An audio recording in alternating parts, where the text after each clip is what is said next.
Assalamualaikum warahmatullahi wabarakatuh. Perkenalkan, nama saya Nopriyadi. Saya dari kelompok 1 akan melanjutkan penjelasan berikutnya, yaitu D. Fungsi Al-Quran. Al-Quran merupakan kitab suci umat Islam yang memiliki banyak manfaat bagi umat manusia.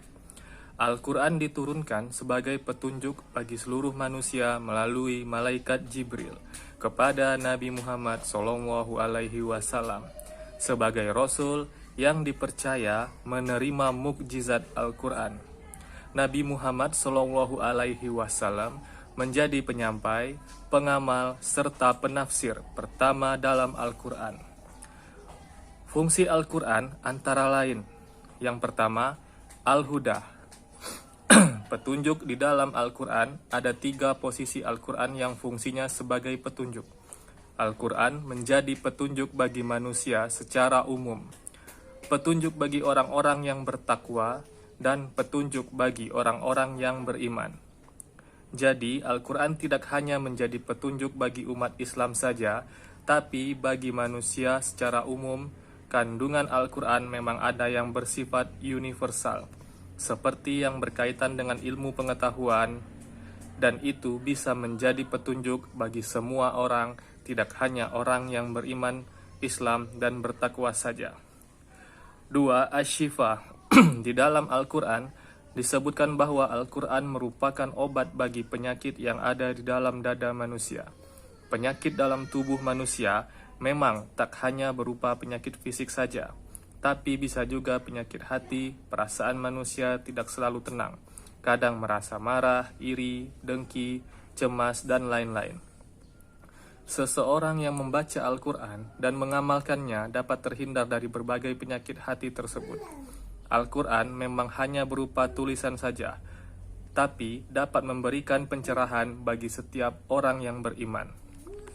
Saat hati seseorang terbuka dengan Al-Quran, maka ia dapat mengobati dirinya sendiri sehingga perasaannya menjadi lebih tenang dan bahagia dengan berada di jalan Allah. Kemudian, Syifa atau obat yang saya bahas dalam penelitian ini melalui Living Quran pada praktik pengobatan Ustadz Sanwani. Yang ketiga, Al-Furqan atau pemisah. Nama lain Al-Quran adalah Al-Furqan atau pemisah. Ini berkaitan dengan fungsi Al-Quran lainnya yang dapat menjadi pemisah antara yang hak dan yang batil, atau antara yang benar dan yang salah. Di dalam Al-Quran dijelaskan berbagai macam hal termasuk kategori salah dan benar, atau hak dan yang batil.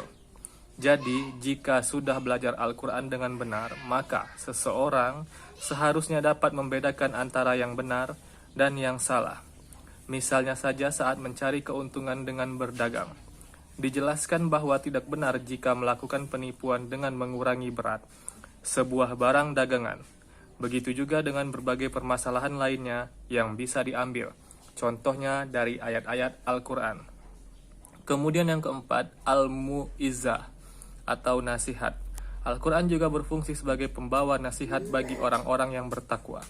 Di dalam Al-Quran terdapat banyak pengajaran, nasihat-nasihat, peringatan tentang kehidupan bagi orang-orang yang bertakwa, berjalan di jalan Allah.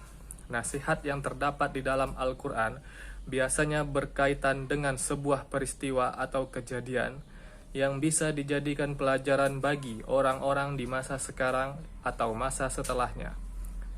Nasihat dan peringatan tersebut penting karena sebagai manusia, kita sering menghadapi berbagai masalah dan cara penyelesaiannya sebaiknya diambil dari ajaran agama. Bagaimana cara kita menghadapi tetangga, suami, orang tua, dan bahkan musuh kita telah diajarkan di dalam Al-Quran.